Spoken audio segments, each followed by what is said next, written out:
Welcome to the Stepmom Side with Alicia, the podcast for stepmoms ready to create the life they want and one they actually have a say in.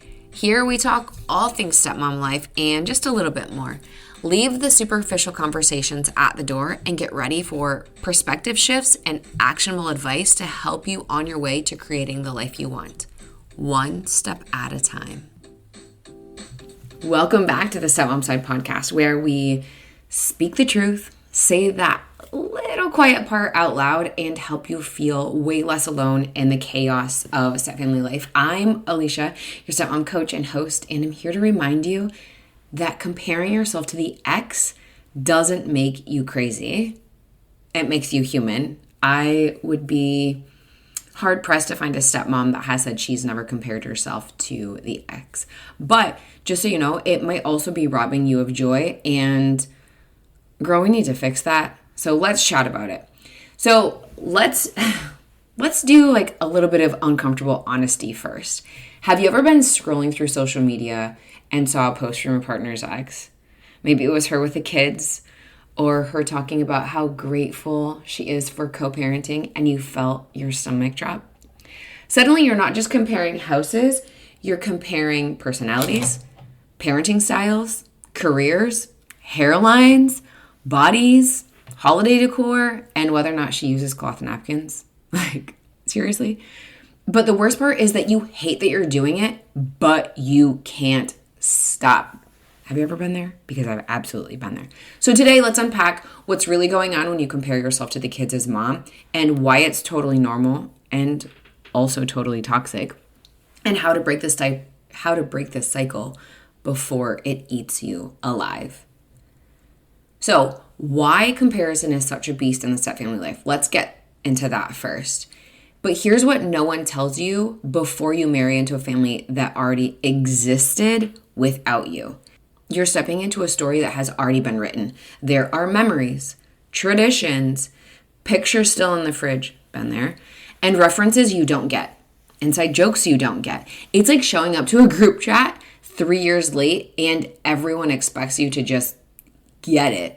And you're like, what in the hell is going on? I don't understand. And instead of helping you out and like helping you understand all of the things, they're like, hello, it's like eye rolling, or, it's just like, oh, well, yeah, we did this like before you. And kind of like, it feels like it's being rubbed in your face. So yeah, comparison happens because your brain is trying to figure out where you fit in. Am I doing this right? Am I doing too much? Not enough? Do the kids like her more? Would my partner be happier if he had just stayed with her? Oh my gosh, how many times have you thought that?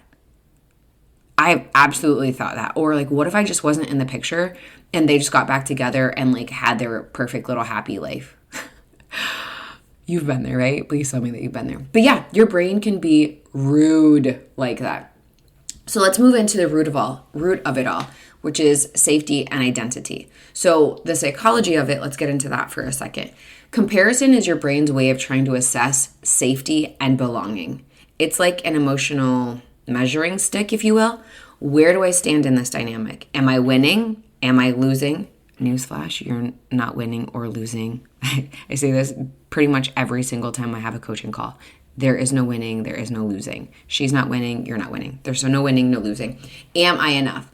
And this gets so much worse when your partner still talks about the ex a lot. Ugh. The kids idolize their mom, which is completely normal, but it still hurts, right? Like when you're trying to fit in and do all of the things. And it's even worse when you're still trying to figure out what your role even is. And let's be honest, if you're anything like me, you've probably spiraled deep into social media trying to figure out why people post what they post. So I hear this a lot from stepmoms. They have, spiraled deep into Facebook, seems to be the platform of choice, trying to figure out why their stepkids' mom posts so much about healing and positive energy while simultaneously making your life a logistical nightmare. And you're like, that doesn't compute to me. Like, why are you posting about moving on and doing all of these things, but you are making our life hell? Please make this make sense. So why this is so damaging even when it feels justified. Here's the real danger with comparison. It doesn't just mess with your head, it messes with your energy. And when you're in that headspace, you start to show up small. You start to shrink your personality, shrink yourself. Absolutely been there. Second guessing your decisions. There is nothing like constantly looking over your shoulder about everything. And you're just like, oh my gosh, when does this stop? You start resenting the kids. You start resenting your partner. And honestly, this is the hardest one. You start resenting yourself. You start thinking, how could you be so stupid to do this? How did you wait this long to get into a relationship, this long to get married, this long to whatever? And this is how your life has turned out. This is what you chose. How did you not know? Are you all of that mental talk that you do to yourself? Oh my gosh, it all comes in. And what's wild is we're usually comparing our behind the scenes to everyone else's, the ex included, their highlight reel. We don't see the mess behind her perfect co-parenting captions. You don't hear the tantrums of the late night crying or the therapy bills. We just see the curated version and think, well, damn, she's doing it better. No, my friend. No. She's just doing it differently. And this also applies when your stepkids come over and they're like, well, my mom does this. Why don't you do it? Everyone's entitled to do things differently. Everyone. So let's talk about how to shift the comparison spiral. How to stop the madness. Number one, name it out loud. That's the first step. Call it what it is. Out loud, with a friend, in a journal, with a therapist, with me in a DM. You can just message me and say, I'm comparing myself again and it's making me feel like shit. Shame thrives in silence. So speak it. Drag it into the light. Number two, remember what you bring to the table. You are not here to be the carbon copy of someone else. Let me repeat that for you. You are not here to be a carbon copy of someone else. Make a list. Yes, a literal list of all the strengths that you bring to your home and family. Are you the calm one, the fun one, the organized one, the silly one, the anchor, the planner, the get shit done person? You don't need to be her. You just need to be you. You don't need to be her. You just need to be you. Number three, control the scroll. If seeing her stuff online sends you into a spiral, unfollow or mute her. Block her if you need to. You are allowed to protect your mental health. And this goes with anyone, whether it's one of your exes, your partner's ex, whoever it is. If seeing somebody else's stuff sends you into a spiral, unfollow or mute them, block them. Please do that. And you don't need to be like, hey, by the way, I just want you to know that I'm blocking you. No, you're just going to do it. What you don't want to do is start your morning coffee off with a full comparison meltdown. That is not the energy you need to carry into your day while you're sitting there drinking your coffee, getting ready for the day. No. So now it's going to be out of sight, out of spiral. Number four, curate your self-talk. When your inner critic starts up, counter it with something that feels so much better. I'm not here to replace her. I'm here to be me.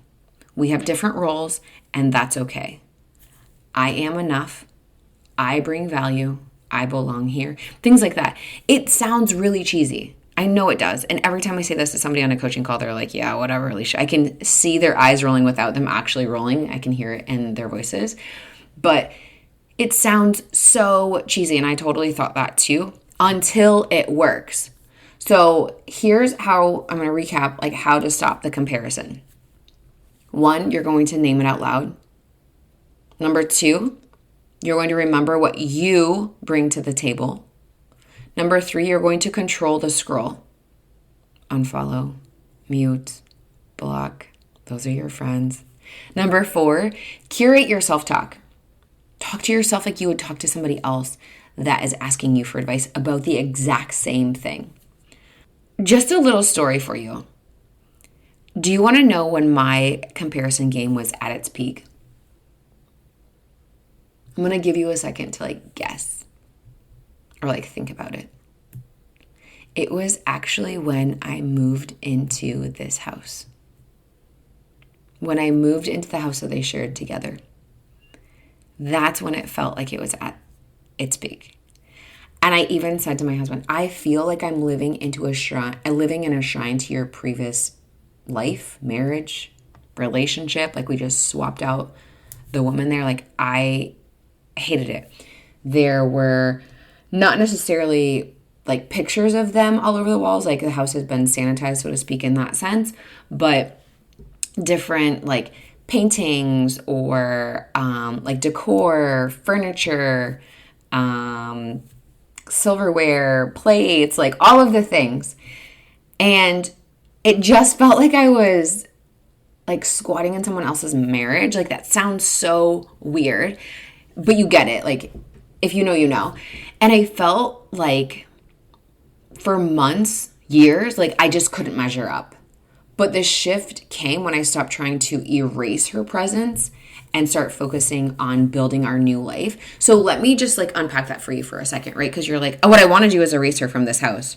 Girl, I hear you. Like 100% totally get that. But if that's what you're doing, if you're constantly chasing that negative of like trying to get that out of your house, that is what you're focusing on. But once I started focusing on like, okay, I want to change these things because I used this example before, but when I painted like the main floor, or when I wanted to paint the main floor, my stepson had gone to his mom and told her about it. And she told me that she had told him, well, it's Alicia's house now. She can do whatever it is that she wants to it. And I was like, yes, that is what I was trying to do. I wasn't trying to get her out of the house. Really, honestly, I kind of was. I wanted it to be mine, but I wanted it to be our house. That's what I really wanted. So I started to focus more on building our new life. And honestly, this is a really great reframe for if you're in the same situation, you moved into their house, just having that conversation with your partner, like, this is what I envision our house looking like, or here's what I picture, blah, blah, blah, blah. So focus on building your life together. A new energy in the house, like a new vibe, if you will, new boundaries, new memories. But that was the moment that I took my power back, when I stopped focusing on like getting her out of the house and just how I wanted our house to look. But let me just be real with you. Comparing yourself to the mom doesn't make you weak. It makes you human in a wildly complicated situation. And unless the person that you're talking to is a stepmom, they're probably not going to get it.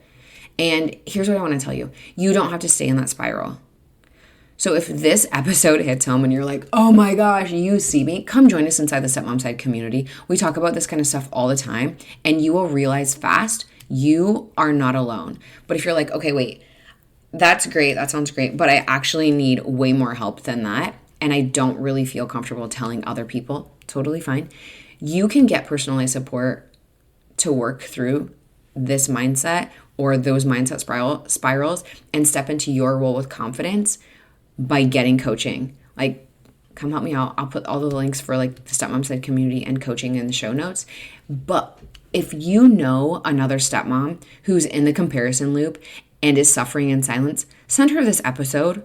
Let her know that it's okay. She's not a crazy person, but it's okay to talk about it. And here's my reminder to you. You are not a second choice. And if you're into like theater and plays and stuff like that, you are not an understudy. You are the real freaking deal. And your presence in your family matters. I will chat with you next week. Thanks for taking time to listen to this week's episode. If anything was helpful or resonated with you, please share it on social media and tag me. I'm just at Alicia Crosco. And if you could leave a 5-star rating and review while you're at it, that would also be really helpful. And if you find yourself struggling with your stepmom journey and you want a little bit more support without the hefty price tag of coaching, you might want to check out the Stepmom Side community, which is my own private community for stepmoms, where you get to connect with other stepmoms around the world and myself, where I hold weekly office hours and monthly group coaching. It's kind of like you have your own personal coach in your own back pocket. Again, without that hefty price tag. See you next week.